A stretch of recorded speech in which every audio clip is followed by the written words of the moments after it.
Être joueur a toujours été vu comme de l'irresponsabilité. Oui, vous savez, dès votre enfance, et probablement qu'à vos enfants vous le faites aussi, s'ils sont juste joueurs, vous pensez que c'est irresponsable. La façon la plus responsable de vivre, c'est d'être comme dans un jeu avec la vie. C'est absolument irresponsable de marcher sur cette planète en faisant la tête. Oui ou non? N'est-il pas absolument irresponsable de marcher alentour en étant malheureux? Oui, c'est la chose la plus irresponsable que vous puissiez faire. Donc, être dans le jeu n'est pas de l'irresponsabilité. Être dans le jeu, c'est être très responsable et répondre à la vie. Il n'y a que quand vous êtes dans le jeu que vous pouvez le faire. Quand vous êtes sérieux, le monde n'existe pas pour vous, vous et vos bêtises. Oui, quand vous êtes sérieux, il n'y a que vous et vos bêtises. Le monde et les autres vies n'existent pas pour vous. Il n'y a que quand vous êtes dans le jeu que vous pouvez prêter attention à tout. Vous ne pouvez vraiment répondre à tout dans le monde que si vous êtes dans le jeu. Autrement, vous ne pouvez pas. Le simple fardeau de la chose va vous tuer. Donc, être dans le jeu n'est pas une philosophie que vous devez développer. Je vais être dans le jeu, je vais être dans le jeu. Non. La science vous dit que toute l'existence n'est qu'une danse d'énergie. Il semble que les forces qui créent cette existence soient toujours dans le jeu.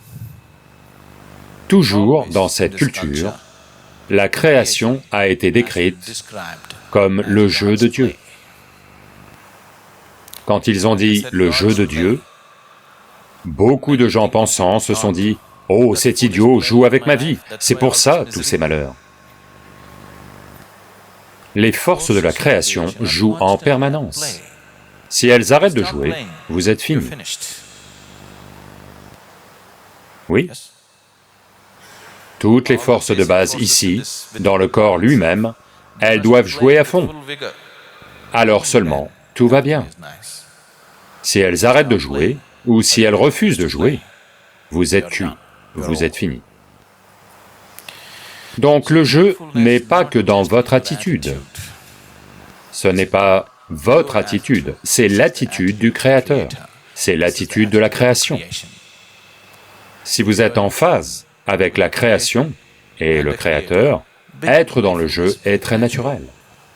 Il n'y a que quand vous n'êtes pas en phase avec ça, quelque part, vous avez été totalement asservi par votre processus mental, vos pensées, vos opinions, vos idéologies, vos choses bien et mal, vos morales, qu'alors seulement vous perdez votre caractère joueur. Si vous êtes en phase avec la vie, si vous êtes en phase avec la création ou le Créateur, vous seriez naturellement dans le jeu. Vous avez commencé à ignorer la grande création et êtes devenu trop attaché à votre petite création qui a lieu ici. C'est pour ça que tout jeu a disparu. Si vous êtes en phase avec la grande création, il n'y a pas d'autre façon d'être, vous serez dans le jeu. Seul celui qui est dans le jeu peut vraiment s'attaquer aux problèmes du monde, sans être affecté par eux, et en faisant de son mieux pour les régler. S'il ne sait pas comment être dans le jeu, ces problèmes vont juste l'engloutir. Les problèmes qui existent dans le monde ne sont pas simples. Si vous essayez de vous y attaquer sans l'attitude joueuse nécessaire en vous, ne pensez jamais que vous allez résoudre les problèmes. Vous allez juste vous faire engloutir par les problèmes, c'est tout ce qui va se passer. Ils ont englouti tout un tas de gens, n'est-ce pas? Des tas de gens ayant de bonnes intentions, ne les ont-ils pas engloutis?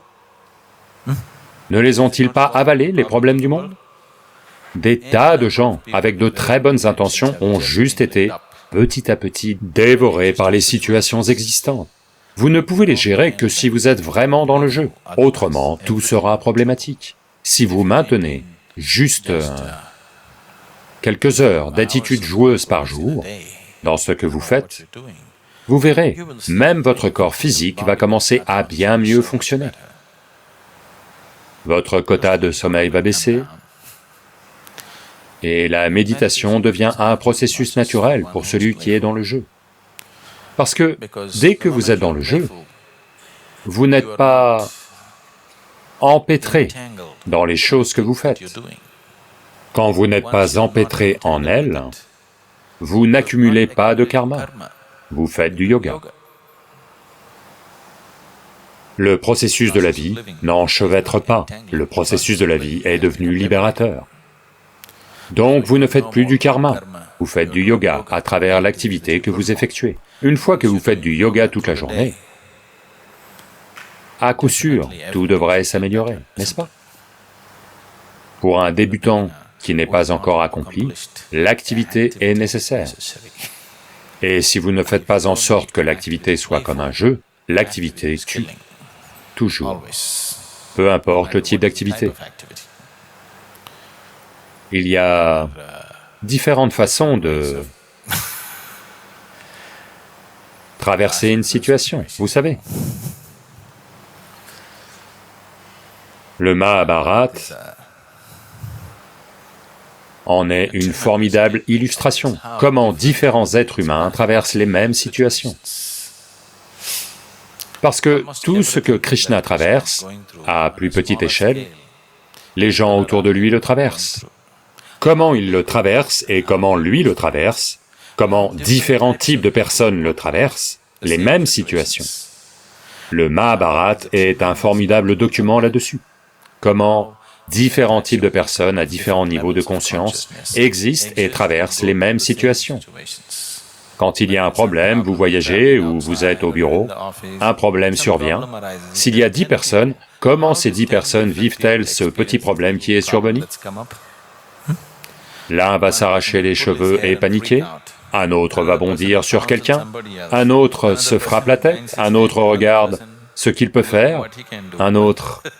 Voyez-vous ces choses avoir lieu? La même situation donnée. Donc fondamentalement, c'est ce qu'est le Mahabharata. Que il y a tout type de gens, des gens bons, des gens mauvais, complètement diaboliques, absolument vertueux, divers types de gens.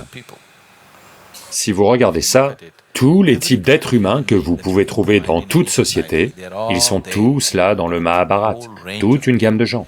Des avides, des absolument altruistes, des peureux, des braves, des guerriers vaillants, des lâches, tous les types sont là. Et ils sont tous soumis à un drame intense. Et vous regardez l'expérience de chacun. Elle est très différente, et leur façon de gérer les choses est très différente. Et où est-ce qu'ils atterrissent à la fin est très différent. Dans tout ce cirque, parmi tous ces gens, Krishna est celui qui traverse le maximum de choses, mais intouché. Parce que... il a dit, ce qui veut dire d'abord s'établir dans le yoga et ensuite agir. Si vous agissez sans vous établir dans le yoga, alors votre action va devenir un enchevêtrement, peu importe ce que vous faites. Des choses simples que les gens entreprennent dans leur vie. Après tout, pour la plupart des gens, 95% des gens dans le monde, tout ce qu'ils entreprennent, c'est juste de gagner quelque chose pour leur survie, procréer, élever leurs enfants, c'est tout. Juste pour ce petit drame qu'ils ont choisi pour eux-mêmes, c'est ce qu'ils voulaient. Une petite affaire ou un travail, une maison, une femme, des enfants, un mari, c'est tout.